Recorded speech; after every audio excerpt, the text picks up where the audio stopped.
It is the hardest thing to do, to come out here, 9 o'clock at night, everyone's inside the house getting warm, winding down, kids are in bed, doing all that. And I have to come out here against the grain and, put 3-4 layers on to come out here, warm up, once again, in the cold, which is tough.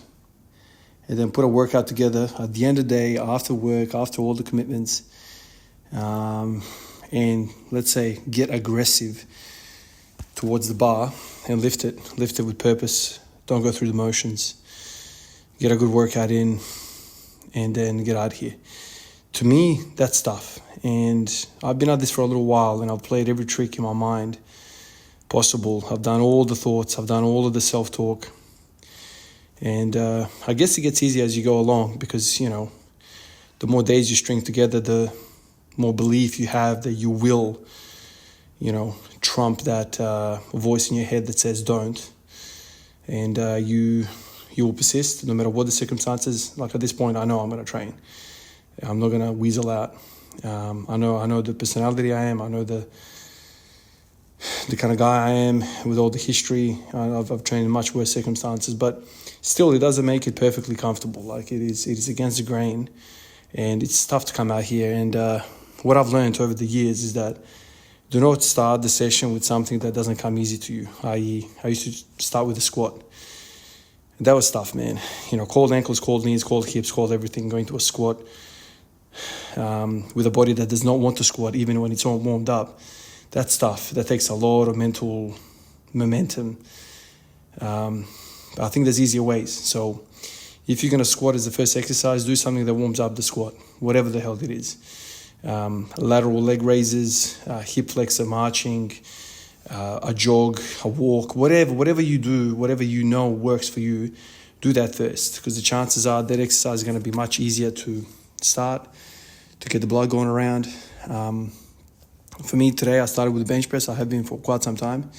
So I'll do some sort of shoulder stuff, like, whether it's glute raises, whether it's lateral raises, laterals, whether it's anterior, front raises, whether it's shrugs, whether it's bicep curls, whatever. Just do something to get the shoulder girdle warmed up and for the bench press not to be the first thing that you do with it.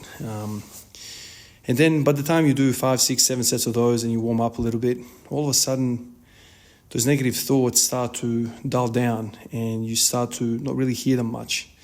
The body's now awoken, the willpower is there, and you're already halfway there. Really, the warm-up is the hardest bit, and then you just kind of go through the working sets and you start to feel good, and that kind of pushes you further and further and further, and everything starts to kind of open up and you feel good, and you feel really good about the decision that you've made, that you did, in fact, defeat that voice that said don't do it.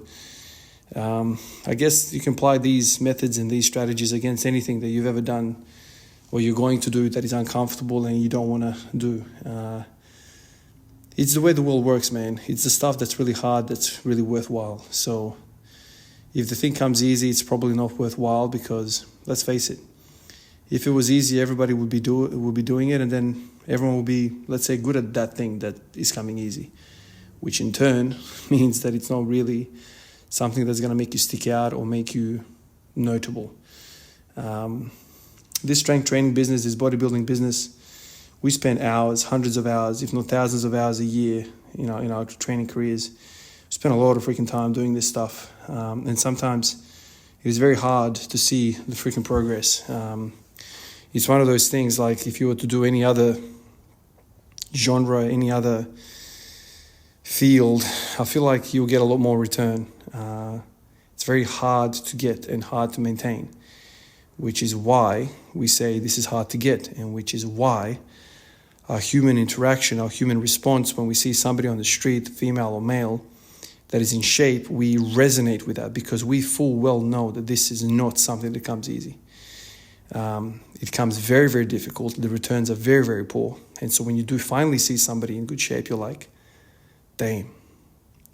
That is not just a physical body in front of me that is well built. That is a mental makeup of a human being that is tough, because the late nights, the early mornings, the weeks, months, the years with no progress, the persistence is there. This is somebody with strong character. No matter what you conclude, this person has strong character, because this stuff doesn't come overnight. And, when I see somebody in shape at work or out and about, straight away I feel like we have common ground and we can have a conversation about something, because automatically I kind of feel this is an individual they have a lot in common with. Whether they're bodybuilding, strongman or powerlifting, regardless. You can see somebody that can bench 200 kilos. You can see somebody that can squat 300 kilos. You know what I mean? Like, you can see somebody that's got a really good deadlift. There's a particular posture that these people stand with. There's a particular aura around them. There's a presence. Iron makes bodies. You know what I mean? Like, iron makes people stand out. And it's really obvious to people that lift. And I think that's really, really cool. And so this is difficult. But because it is difficult, it is special. And because it is special, we get attracted to it. This is not for the weak, and I'm talking about mentally weak.